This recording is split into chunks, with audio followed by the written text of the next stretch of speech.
कहानी की शुरुआत होती है कुछ दोस्तों से जो रात को मजे से पार्टी कर रहे होते हैं, लेकिन उनमें से एक लड़की बिल्कुल चुपचाप उदास बैठी होती है। जब सभी फ्रेंड्स उस लड़की को देखते हैं तो वह सब उसे पूछते हैं कि आखिर क्या वजह है, तुम इतनी उदास क्यों हो। वो बताती है कि मार्केट में एक नया ऐप लॉन्च हुआ है जो डाउनलोड करने वाले को उसकी डेथ कब होगी उसका एग्जैक्ट टाइम बता सकता है। वह लड़की बताती है कि मैं इसलिए उदास हूँ क्योंकि आज सुबह मैंने भी इस ऐप को डाउनलोड किया है और जब मैंने इस ऐप को ओपन किया तो उसने बताया कि मेरी मौत आज से ठीक 15 दिन बाद होने वाली है। ये सुनकर सभी दोस्त उस लड़की पर हंसने लगते हैं और मजाक में ये सभी उस ऐप को डाउनलोड कर लेते हैं। ये लोग शर्त लगाते हैं कि ऐप के मुताबिक जो सबसे जल्दी मरने वाला होगा उसे टेबल पर रखी सारी ड्रिंक्स अकेले खत्म करनी पड़ेगी। ऐप डाउनलोड करने से पहले सभी को एक यूजर एग्रीमेंट यानी टर्म्स कंडीशंस दिखती है और मेरी तरह ये लोग भी उसे बिना पढ़े एक्सेप्ट कर लेते हैं। उसके बाद सभी को अपनी लाइफ का काउंटडाउन दिखने लगता है। अब सब बारी बारी अपनी जिंदगी का बचा हुआ टाइम सभी को दिखाने लगते हैं। कोई 20 साल जीने वाला था तो कोई 60 साल। लेकिन कोर्टनी परेशान नजर आती है। जब वह अपना मोबाइल फोन दोस्तों को दिखाती है तो उस ऐप के हिसाब से उसके पास सिर्फ 3 घंटे बचे हुए थे। जैसे ही काउंटडाउन 0 हुआ वह मारी जाएगी। ये देखकर कोर्टनी डर जाती है, लेकिन उसके दोस्त कोर्टनी को समझाते हैं कि डरो मत, यह ऐप सिर्फ एक मजाक है। अब गेम के हिसाब से जिसके मोबाइल में उसकी जिंदगी का सबसे कम टाइम बचा होगा वह टेबल पर रखी सारी ड्रिंक्स पिएगा। इसलिए कोर्टनी गेम हार जाती है क्योंकि उसके मोबाइल में उसके पास सिर्फ 3 घंटे बचे थे। अब सभी दोस्त कोर्टनी से कहते हैं कि रूल्स के मुताबिक तुम्हें सारी ड्रिंक्स पीनी होगी। तभी कोर्टनी का बॉयफ्रेंड इवन आ जाता है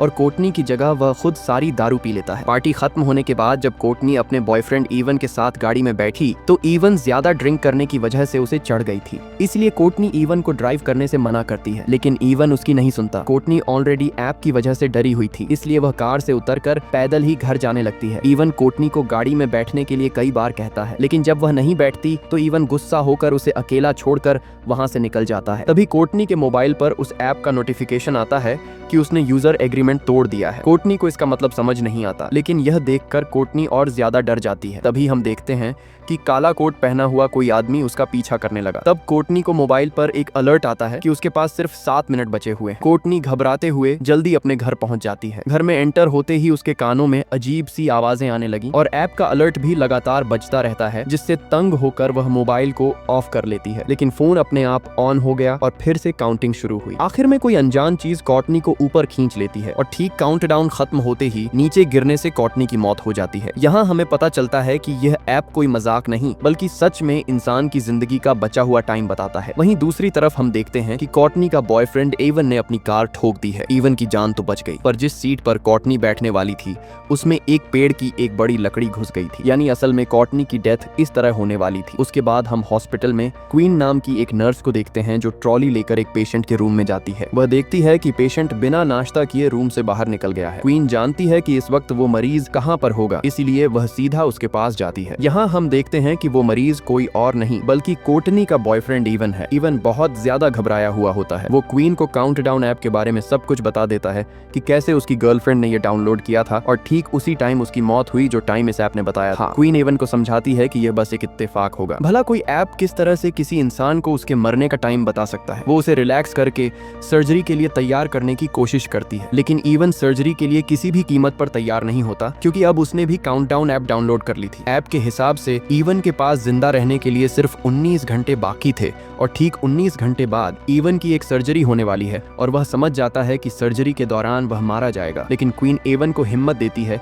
कि ऐसा कुछ नहीं होगा। कुछ टाइम बाद क्वीन हॉस्पिटल की हेड नर्सेज से मिली। वह उसे अपने साथ ले जाती है, जहां एक डॉक्टर और स्टाफ के लोग केक के साथ क्वीन को सरप्राइज देते हैं क्योंकि वह नर्सेज के टेस्ट में पास हो गई होती है। अब जब सब बैठकर केक खा रहे होते हैं तो क्वीन सबको इवन के काउंटडाउन ऐप के बारे में बताती है। यहाँ कुछ और लोग भी बताते हैं कि हम भी इस ऐप के बारे में सुन चुके हैं। मजाक में यह लोग भी अपनी लाइफ का बचा हुआ टाइम देखने के लिए इस ऐप को डाउनलोड कर लेते हैं, जिसमें डॉक्टर सलीवन नाम का एक डॉक्टर भी शामिल होता है जो यहाँ का सबसे हेड डॉक्टर है। डॉक्टर मोबाइल में अपनी जिंदगी का बचा हुआ टाइम देखकर बहुत खुश होता है क्योंकि वह 90 साल तक जीने वाला था और बाकियों के पास भी ऐप काफी लंबा टाइम बताता है। तभी एक आदमी एक औरत को लेकर आता है जो ओवरडोज की वजह से बेहोश हो गई थी। उसकी धड़कनें और सांस रुक गई थी, लेकिन ये लोग उसे एक इंजेक्शन देकर बचा लेते हैं। पूरा दिन काम करने के बाद शाम को जब क्वीन घर लौटती है तब उसे काउंटडाउन ऐप को डाउनलोड करने का नोटिफिकेशन आता है। वो इस ऐप को ज्यादा सीरियस ना लेते हुए उसे डाउनलोड कर लेती है और बिना सोचे समझे इस ऐप के सभी टर्म्स कंडीशंस एक्सेप्ट कर लेती हैं और तभी उसे पता चलता है कि उस उसकी जिंदगी के सिर्फ 2 ही दिन बचे हैं। यह देखकर उसे कुछ अजीब लगता है, लेकिन क्वीन इसे नजरअंदाज करके घर पहुंच जाती है। क्वीन की फैमिली में उसके पिता और उसकी छोटी बहन जॉर्डन होती है, जबकि क्वीन की मॉम 1 साल पहले कार एक्सीडेंट में मारी गई। अगले दिन हॉस्पिटल में इवन को दिखाया जाता है, जो बहुत ही ज्यादा घबराया हुआ होता है, क्योंकि उसके मोबाइल पर उसकी लाइफ का टाइम धीरे धीरे कम होता जा रहा था और अब बस उसकी जिंदगी के कुछ ही मिनट बचे थे। वह सर्जरी कराने की बजाय हॉस्पिटल से भागने का डिसाइड करता है। जैसे ही वह भागने लगता है, तभी उसके मोबाइल पर नोटिफिकेशन आता है, जिसमें बताया जाता है कि उसने यूजर एग्रीमेंट तोड़ दिया। यहाँ हमें पता चलता है कि जब कोई इस ऐप के जरिए अपने लाइफ के बचे हुए टाइम को देख लेता है, तब वह अपनी मौत को टाल नहीं सकता। जिस तरह से कुछ दिन पहले इवन की गर्लफ्रेंड कोर्टनी ने कार से उतरकर पैदल जाकर अपनी मौत को टालने की कोशिश की थी, तब उसने यूजर एग्रीमेंट तोड़ दिया था और वह मारी गई। अब इसी तरह से इवन भी सर्जरी ना करवाकर अपनी मौत को टालने की कोशिश कर रहा है। अब यह खुद को बचा पाएगा या नहीं, चलिए जानते हैं। इवन जैसे ही आगे बढ़ने लगा, तभी इवन को शीशे में पीछे से काला साया नजर आता है, लेकिन जैसे ही इवन पीछे मुड़कर देखता है तो वहाँ पर कोई भी नहीं होता। तभी अचानक सामने का शीशा टूट गया। यह देखकर डर के मारे इवन भागकर सीढ़ियों के पास जाने लगा। वहाँ पहुँचते ही अचानक बिजली चली जाती है। तभी उसे किसी के कदमों की आवाज सुनाई देती है। जब वह अपने मोबाइल फोन का टॉर्च ऑन करता है तो सामने उसे अपनी गर्लफ्रेंड कोर्टनी नजर आती है, लेकिन उसकी गर्लफ्रेंड एक डीमन बन चुकी, वह उससे भागने लगता है, लेकिन जल्दबाजी में उसका मोबाइल नीचे सीढ़ियों पर गिर जाता है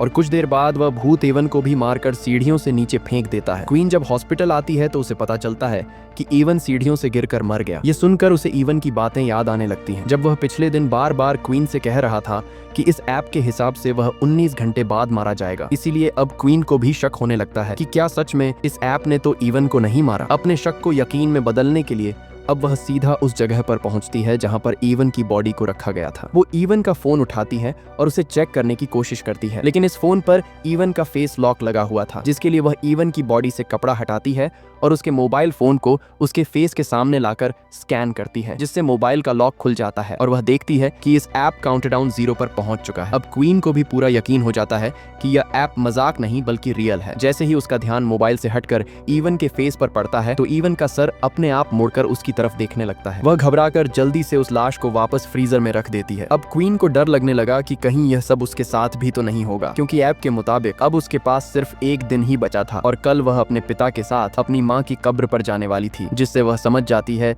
कि रास्ते में जरूर उनका कोई एक्सीडेंट होगा जिसमें क्वीन मारी जाएगी। इसीलिए क्वीन अपनी मौत को टालते हुए अपने डैड को कॉल करती है और कल के दिन कब्रिस्तान जाने का प्लान कैंसिल करती है। तभी क्वीन के मोबाइल फोन पर एक नोटिफिकेशन आता है कि उसने यूजर एग्रीमेंट तोड़ दिया है। यह देखकर वह बहुत ज्यादा परेशान हो जाती है। तभी डॉक्टर सलीवन उसे रूम में बुलाकर पेशेंट की हेल्प करने को कहता है, लेकिन यहाँ डॉक्टर के इरादे कुछ और ही थे। वो क्वीन के साथ जबरदस्ती करने की कोशिश करता है। क्वीन जैसे तैसे उससे अपनी जान छुड़ाकर बाहर आते ही हेड नर्स से उसकी कंप्लेंट करने जाती है, लेकिन क्वीन के बताने से पहले डॉक्टर हेड नर्स को किसी दूसरे काम में लगा देता है। घर आने के बाद रात को क्वीन इंटरनेट पर इस ऐप के बारे में सर्च करती है और उसे कॉर्टनी के बारे में इंफॉर्मेशन मिलता है। उसे एक लड़की का वीडियो भी मिलता है जो बताती है कि ऐप को डाउनलोड करने के बाद से उसे अपने भाई का भूत दिखने लगा है, जो कि कई सालों पहले मर गया था। कुछ देर बाद वह लड़की कहती है कि उसका वक्त खत्म हो गया है और तभी उस लड़की को भी कुछ हो जाता है। लेकिन क्वीन जब वीडियो के कमेंट चेक करती है तो कमेंट में सब लोग फेक वीडियो बोलते हैं, जिससे क्वीन को थोड़ी बहुत शांति मिलती है।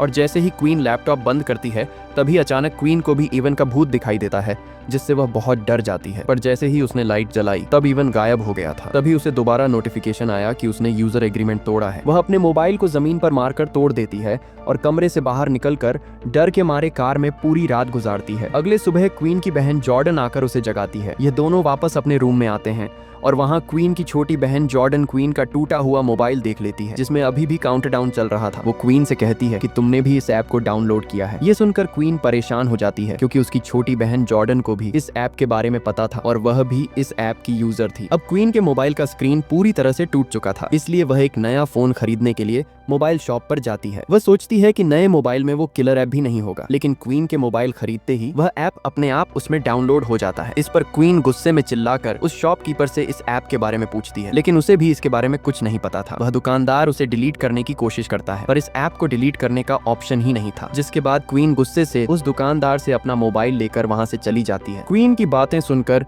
मैट नाम का लड़का उस दुकानदार के पास आता है। वह भी दुकानदार से इस ऐप के बारे में पूछता है। दूसरी तरफ क्वीन घर वापस जाने के लिए अपनी गाड़ी में बैठ जाती है, लेकिन जैसे ही उसने सामने लगे शीशे में देखा तो उसकी गाड़ी के पीछे काले कपड़े पहने एक आदमी खड़ा था। जैसे ही उसने पीछे मुड़कर देखा तो वह गायब हो गया। तभी अचानक किसी अजीब क्रिएचर के हाथों ने उसका मुंह ढक दिया, जिससे उसकी गाड़ी तेजी से रिवर्स जाने लगती है और पीछे खड़ी गाड़ी से टकराने से बच जाती है। तभी दूसरी गाड़ी का आदमी गुस्से में बाहर निकलकर क्वीन पर चीखने लगता है, लेकिन तभी वहीं दुकान का कस्टमर मैट बाहर आकर सारी सिचुएशन संभाल लेता है। वह क्वीन को बताता है कि मैंने भी इस ऐप को डाउनलोड किया है और मैं तुमसे भी पहले मरने वाला हूँ। अब दोनों एक बार में बैठकर ऐप के बारे में बात करने लगते हैं। मेट क्वीन से कहता है कि जब तुमने इस ऐप को डाउनलोड किया था तब तुमने यूजर एग्रीमेंट पढ़ा था, जिस पर क्वीन जवाब देती है, नहीं, मैंने डायरेक्ट टर्म्स कंडीशंस एक्सेप्ट कर ली थी। मैट कहता है, मैंने भी यही गलती की थी। अब इन दोनों को पछतावा होता है कि टर्म्स कंडीशंस एक्सेप्ट करने से पहले हमने एक बार उसे पढ़ लिया होता। तभी मैट को बार में एक पियक्कड़ आदमी दिखता है। उसे देखकर मैट के दिमाग में एक आइडिया आता है। वह क्वीन से कहता है कि क्यों ना हम इस पियक्कड़ आदमी से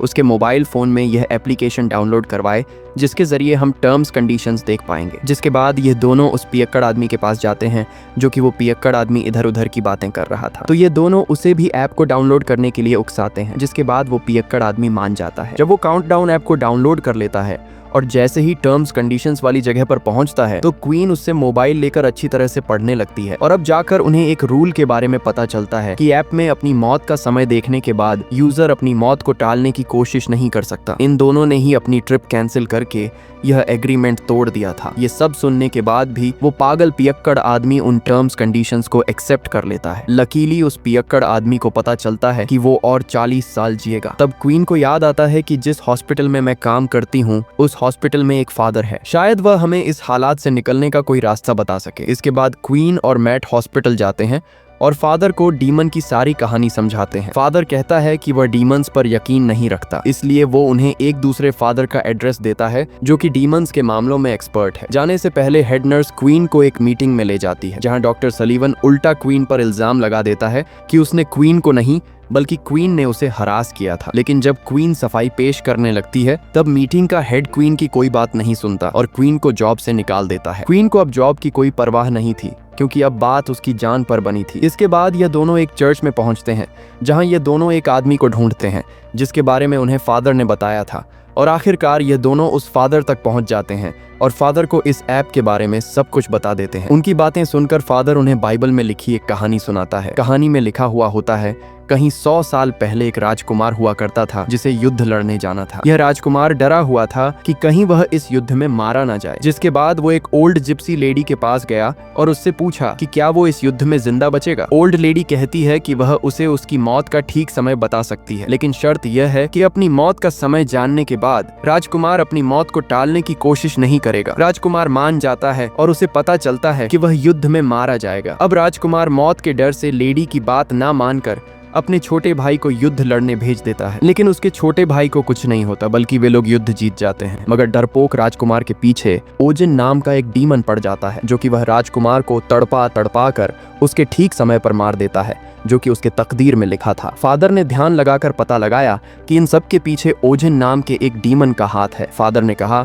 कि शायद यह ऐप भी उस ओजिन डीमन का एक रूप है। उसने बताया कि अगर तुम्हें अपनी मौत टालनी है तो सबसे पहले तुम दोनों को इस ऐप को हैक करके इसका कोड मेरे पास लाना पड़ेगा। जब मैं इस ऐप का कोड देख लूंगा तब मैं उस डीमन से तुम्हारी जान छुड़वा सकूंगा। ये सुनकर क्वीन और मैट को जल्द से जल्द इस ऐप को हैक करना था, क्योंकि अब उनके पास बहुत ही कम टाइम बचा हुआ था। ये दोनों उस मोबाइल शॉपकीपर के पास आते हैं और उसे इस ऐप को हैक करने की रिक्वेस्ट करते हैं। शॉपकीपर इस काम के लिए तैयार नहीं था, लेकिन जब क्वीन उसे पैसे देती है तो वह मान जाता है। कई घंटों की मेहनत के बाद फाइनली वह इस ऐप को हैक करके उसका कोड निकाल लेता है। क्वीन जल्दी से उस कोड का फोटो लेती है ताकि फादर को दिखा सके। यहाँ ये लोग देखते हैं कि इस ऐप के लाखों यूजर्स हैं, जिसमें अचानक शॉपकीपर भी अपना नाम डायरेक्टिक भी देख लेता है। वो अपने कोड के साथ छेड़छाड़ करके खुद की उम्र 100 साल से भी ज्यादा कर लेता है और यह आइडिया सच में काम कर रहा था। अब डेरिक के पास इस ऐप का फुल एक्सेस था, वो जितना चाहे किसी का भी उम्र बढ़ा सकता था। शॉपकीपर क्वीन और मैड की रिक्वेस्ट पर इन दोनों का भी उम्र बढ़ा देता है। तभी क्वीन को डेटाबेस में अपनी सिस्टर जॉर्डन का नाम दिखता है और उसकी मौत तो क्वीन से भी 3 मिनट पहले होने वाली थी, यानी कि उस एक्सीडेंट में क्वीन और जॉर्डन दोनों ही मरने वाली थी। खैर, क्वीन जॉर्डन की भी उम्र बढ़ा लेती है। अब क्वीन और मैट बहुत खुश हो जाते हैं, क्योंकि अब उन्हें मौत का डर नहीं था। लेकिन यह खुशी कुछ ही देर की मेहमान थी, जिसके बाद क्वीन और मैट एक साथ क्वीन के घर पहुंचे और सेफ्टी के लिए एक ही रूम में रात गुजारने का फैसला किया, क्योंकि अब भी उनके दिलों में डीमन का डर मौजूद था। रात के वक्त जब वह सोने वाले थे तब क्वीन मैट से पूछती है कि उसने यह ऐप क्यों डाउनलोड की थी। मैट बताता है कि कुछ साल पहले उसका एक छोटा भाई था जो एक बहुत ही डिसेंट लड़का था। वो हमेशा बीमार रहता था और बीमारी के चलते एक दिन उसकी मौत हो गई और तब से मैट को मौत से डर लगने लगा। जब उसे इस ऐप के बारे में पता चला तो वह जानना चाहता था कि वह खुद कब तक जिंदा रहने वाला है, इसलिए मैंने यह डाउनलोड की। इसके बाद क्वीन मैट को अपनी स्टोरी सुनाती है कि एक रात वह अपनी मॉम को बिना बताए एक पार्टी में चली गई थी। जब उसकी माँ उसे ढूंढने के लिए घर से बाहर निकली तो रास्ते में उसका कार एक्सीडेंट हुआ जिससे उसकी मौत हो गई। एक दूसरे को खुद की स्टोरी सुनाने के बाद यह दोनों सो जाते हैं। तब आधी रात में डीमन फिर से क्वीन को डराने आ जाता है। क्वीन के कानों में एक अजीब आवाज गूंजती है जिससे उसकी आंख खुल जाती है। उसने देखा कि मैट का हाथ उसके पेट पर है। वो मैट का हाथ हिलाकर उसे जगाने की कोशिश करती है, लेकिन तभी असली मैट दरवाजा खोलकर अंदर आया। असल में क्वीन के पेट पर किसी और का नहीं बल्कि डीमन का हाथ था। यहाँ डीमन क्वीन पर हमला करता है, लेकिन मैट हिम्मत दिखाते हुए उसका कंबल छीन लेता है जिससे डीमन भाग जाता है। और यहाँ उन्हें पता चलता है कि उनका ऐप को हैक करने से कोई फायदा नहीं हुआ, क्योंकि उनका काउंटडाउन वापस अपने वक्त पर आ गया है। अब क्वीन को अपनी छोटी बहन जॉर्डन की फिक्र होने लगी। उधर जॉर्डन को भी डीमन डराना शुरू कर देता है, लेकिन उससे पहले कि जॉर्डन को कुछ हो जाता तभी क्वीन उसे लेने पहुंच जाती है। जॉर्डन बहुत ज्यादा डरी हुई थी। अब तीनों एक साथ मिलकर फादर जॉन के पास जाते हैं। क्वीन उसे बताती है कि ऐप को हैक करने का प्लान नाकाम हुआ, अब भी डीमन हमारा पीछा कर रहा है। जिसके बाद उन्होंने ऐप को हैक करने वाला कोड फादर को बताया। फादर कोड को अच्छी तरह से पढ़ने के बाद समझ जाता है कि जो भी यूजर एग्रीमेंट तोड़ता है उस पर ओजिन का श्राप यानी कर्ज लग जाता है, जो कि फादर के हिसाब से एक अच्छी बात है क्योंकि कर्ज को तोड़ा जा सकता है। अब फादर ने डीमन को उसी के खेल में फंसाने का प्लान बनाया। वो बताता है कि अगर तुम लोग डीमन को झूठा साबित कर दो तो यह कर्ज टूट जाएगा, यानी कि अगर कोई एक इंसान भी ऐप के बताए हुए टाइम से थोड़ा पहले या 2-4 सेकंड बाद में भी मरता है तो डीमन झूठा साबित हो जाएगा और इस तरह से कर्ज टूट जाएगा। इसके बाद ये चारों बेसमेंट में पहुंच जाते हैं और वहां एक तंत्र मंत्र वाला सर्कल बनाते हैं। अब मैट के पास कुछ ही मिनट बचे थे और लाइट ब्लिंक होने लगता है। इसका मतलब था कि डीमन मैट को लेने आ गया है। फादर इन तीनों को जल्दी से सर्कल के अंदर खड़ा रहने को कहता है और बताता है कि जब तक हम लोग इस घेरे के अंदर हैं तब तक कोई भी शैतानी ताकत या डीमन उन्हें छू नहीं सकता है, लेकिन गलती से भी इस दायरे से बाहर निकलने की कोशिश मत करना, नहीं तो मारे जाओगे। कुछ देर बाद डीमन उनके सामने आ जाता है, लेकिन वह सर्कल के अंदर नहीं आ पाता। तभी अचानक मैट को उसका मरा हुआ भाई दिखता है, लेकिन यह असल में मैट का भाई नहीं बल्कि डीमन ने मैट के भाई का रूप लेकर मैट को बाहर निकालने के लिए धोखा दे रहा था। जिसे देखकर मैट इमोशनल होकर जैसे ही सर्कल से बाहर कदम रखता है तब डीमन मैट के पैर को पकड़कर उसे खींच कर ले जाता है। ये देखकर क्वीन भी उसके पीछे भागती है। जब उसने बाहर आकर देखा तो मैट तो एकदम सही सलामत रोड पर खड़ा हुआ था, लेकिन तभी एक तेज रफ्तार गाड़ी ने आकर मैट को टक्कर मारकर कुचल दिया और मैट की मौत के साथ उसके मोबाइल का काउंटडाउन भी 0 हो गया। मैट की मौत को अपनी आंखों से देखकर क्वीन को बहुत बुरा लगता है और अब अगला नंबर जॉर्डन का था, लेकिन क्वीन देखती है कि बाहर निकलते टाइम जॉर्डन बुरी तरह से जख्मी हो गई है, इसलिए वह उसका इलाज करने के लिए जॉर्डन को अपने ही हॉस्पिटल ले आती है। इसी दौरान क्वीन के साथ काम करने वाली एक नर्स ने क्वीन को बताया कि तुम्हारी बात बिल्कुल ठीक थी, डॉक्टर सलीवन मेरे साथ भी फ्लर्टेड करने की कोशिश कर रहा है। तभी क्वीन की नजर कमीने डॉक्टर सलीवन पर पड़ती है। डॉक्टर सलीवन को देखकर क्वीन को एक आइडिया आता है। वो जानती थी कि यह कमीना डॉक्टर 90 साल तक जीने वाला है। अगर क्वीन इस डॉक्टर को अब भी मार दे तो डीमन का कर्ज टूट जाएगा और इन दोनों बहनों की जान बच जाएगी। अब इस प्लान को कामयाब करने के लिए क्वीन डॉक्टर के ऑफिस जाती है। वो उसे कहती है कि मुझे अपनी जॉब वापस चाहिए और उसके लिए मैं कुछ भी करने को तैयार हूँ। क्वीन उसे कहती है कि मैं तुम्हारा हॉस्पिटल के पीछे सुनसान एरिया में इंतजार कर रही हूँ। डॉक्टर तड़प के मारे कुछ सोच नहीं पाता और क्वीन की चाल में फंसते हुए उस सुनसान जगह पर पहुंच जाता है। यहाँ क्वीन हाथ में एक लोहे का सरिया लिए हुए चुपकर खड़ी थी। मौका मिलते ही क्वीन ने डॉक्टर पर सरी से हमला कर दिया, जिससे वह जख्मी होकर जमीन पर गिर गया। क्वीन पहले से अपने साथ मॉर्फिन का इंजेक्शन भी लाई थी और जैसे ही वह इंजेक्शन डॉक्टर को लगाने वाली थी तभी डीमन ने वहाँ आकर डॉक्टर को खींच कर बचा लिया और डॉक्टर वहाँ से भाग निकलता है। खैर अब जॉर्डन के मरने का वक्त हो गया था। उसके पास सिर्फ 2 ही मिनट बचे थे। डीमन उसे मारने पहुंच जाता है। वो डीमन से छुपकर खुद को बचाने की कोशिश करती है पर ऐप उसकी छिपने की जगह बता देती है और डीमन जॉर्डन को पकड़ लेता है। लेकिन तभी क्वीन डीमन के सामने आकर वो इंजेक्शन खुद में लगाने लगती है, जिससे कम से कम उसकी बहन की जान बच जाए। अब डीमन क्वीन की मदद का रूप लेकर उसे बहकाने की कोशिश करता है। अपनी मदर को देखकर क्वीन इमोशनल तो हो जाती है पर जल्द ही उसे समझ आ जाता है कि ये डीमन का एक चाल है और वो मॉर्फिन इंजेक्शन खुद में इंजेक्ट कर लेती है। इस तरह से क्वीन अपने वक्त से पहले मर जाती है और ओजिन झूठा साबित हो जाता है। तब ओजिन यानी डीमन धुआं बनकर हवा में उड़ जाता है और क्वीन का प्लान कामयाब हो जाता है, जिससे जॉर्डन की जान बच जाती है। जॉर्डन अब क्वीन के पास आकर रोने लगती है और तभी देखती है कि उसके बाजू पर एक मेडिसिन का नाम लिखा हुआ है और वह क्वीन के हाथ में उसी मेडिसिन की शीशी भी देखती है, जिससे जॉर्डन जल्दी से इंजेक्शन में भरकर क्वीन के हाथ में लगा देती है, जिससे मॉर्फिन का असर खत्म हो जाता है और क्वीन वापस से जिंदा हो जाती है। खैर, अब सब लोगों का काउंटडाउन वहीं पर रुक जाता है। क्वीन को उसकी जॉब वापस मिल जाती है और वह कमीने डॉक्टर को उसके की के लिए जेल हो जाती है। कुछ दिन बाद क्वीन अपनी फैमिली के साथ अपनी मदर की कब्र को विजिट करने जाती है। जब यह लोग घर को वापस लौटने लगते हैं तब क्वीन के मोबाइल पर एक नोटिफिकेशन आता है और वह देखती है कि उसके मोबाइल में काउंटडाउन नाम का एक नया ऐप डाउनलोड हो गया है। इसी के साथ यह कहानी खत्म हो जाती है। अगर आपको यह वीडियो अच्छी लगी हो तो हमारे चैनल को सब्सक्राइब और वीडियो को लाइक जरूर कीजिएगा।